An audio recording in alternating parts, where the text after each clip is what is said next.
Soak ginger in vinegar and watch magic happen. If you have ginger at home, don't forget to pickle it and say goodbye to those little everyday illnesses.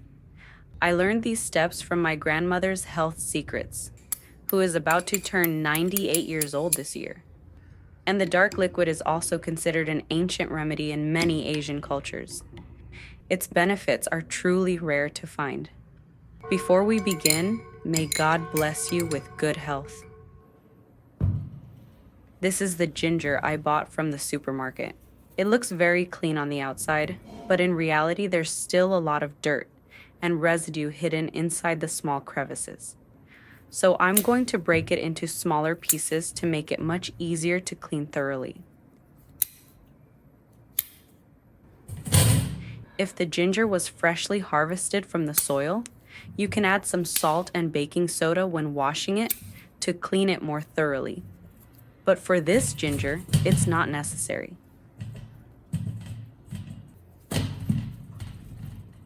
I'm giving the ginger a quick rinse to wash away any dirt hidden in the crevices.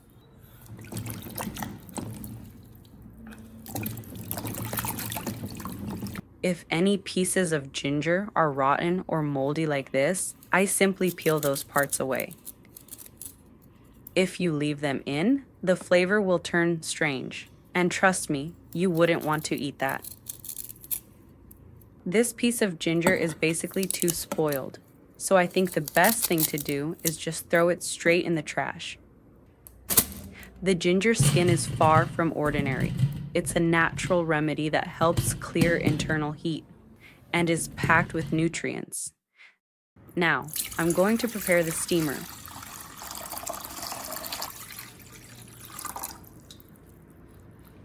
I place the steaming rack on top. Make sure to arrange the ginger neatly in a single layer. I avoid stacking or pressing them together because I want to ensure each piece heats perfectly and evenly.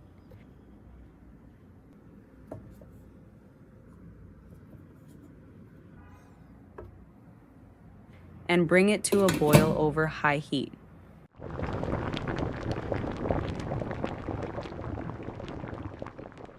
Once the water is boiling, I usually lower the heat to medium-low and let the ginger steam for about 10 to 15 minutes, depending on the size of the pieces. There is something so soothing about the scent of freshly steamed ginger. It's one of my favorite smells in the world. When steamed at high temperatures, some of those spicy compounds evaporate with the steam, instantly softening the flavor and reducing the sharpness. Even people who normally dislike ginger will find it easier to enjoy. What's even more amazing is that steaming doesn't destroy ginger's nutrients. At this stage, the skin will look slightly glossy and feel soft to the touch. Let the ginger cool a bit, then place it on a cutting board and slice it into thin pieces. Ginger is rich in volatile oils, gingerol, amino acids, and other nutrients. These volatile oils help stimulate blood circulation and quickly warm the body. When the weather changes, just a few slices of steamed ginger can instantly chase away that chill. You'll notice my ginger slices are a bit inconsistent here, varying in both length and thickness. I'm showing you this so you can avoid a common pitfall. To get it just right, try to keep your slices uniform. Cutting them evenly is the secret to a balanced flavor. Otherwise, the thin pieces will be too sour, while the thick ones stay spicy and raw in the middle. These pieces of ginger has just finished steaming, so it's still quite moist. If we pickle it right away, the extra moisture could affect the final quality. So first, I'm going to place it in the air fryer basket. If you don't have an air fryer, you can also use a food dehydrator to dry the ginger slightly. Or simply let them sit out in the sun for a few hours to achieve the same result.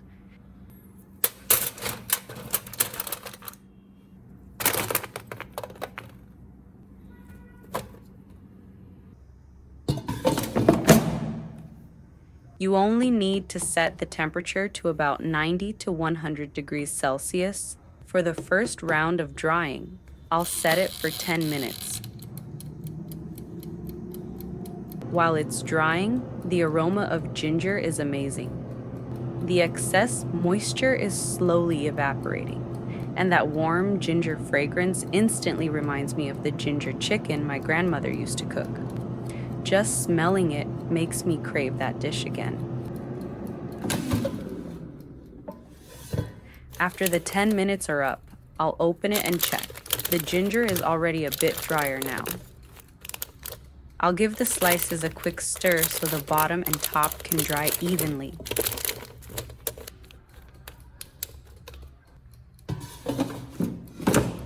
At this point, I'll set it for another 15 minutes, and then it should be ready to use.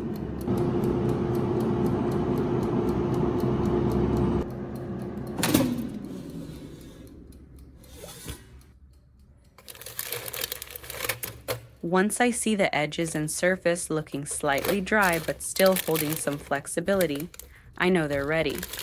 They shouldn't feel sticky to the touch anymore. That's how I tell the ginger has been properly dried. I'm always careful to avoid over-drying. If I let them stay out too long, they'll become hard and brittle, which really affects the taste and texture later on. Next, I prepare a clean glass jar, making sure it's completely free of any water or oil. Once that's done, I start packing the dried ginger slices into the jar.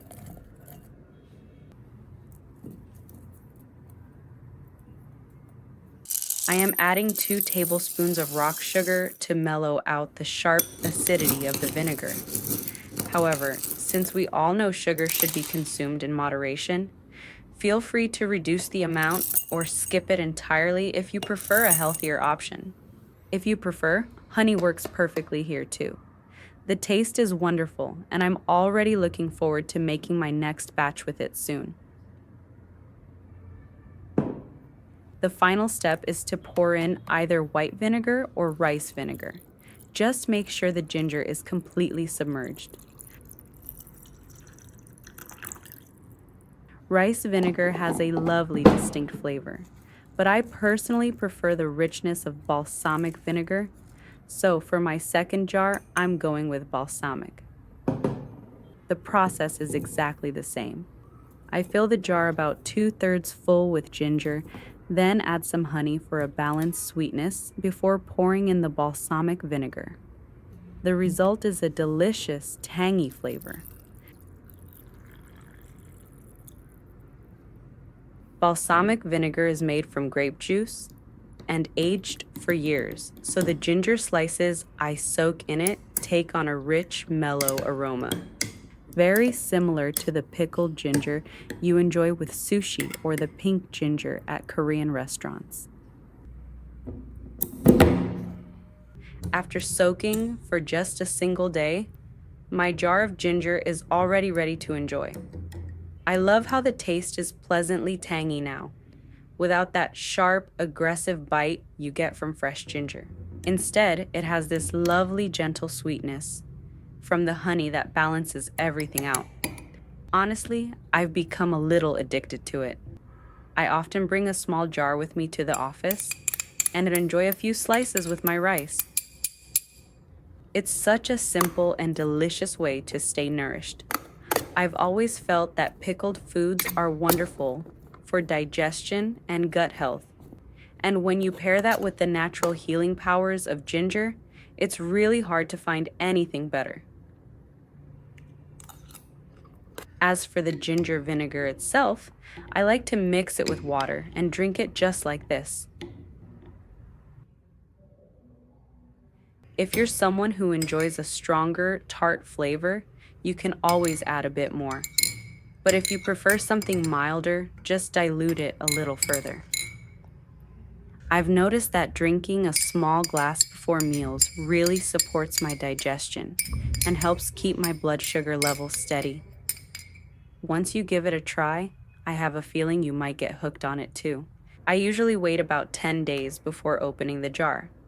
By then, I can see the ginger has fully absorbed all those wonderful flavors.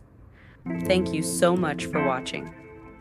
If you're new here, my channel is all about sharing health secrets, clever kitchen hacks, and effective food preservation tips to make your life easier. Thanks again for your support, and I'll see you in the next one.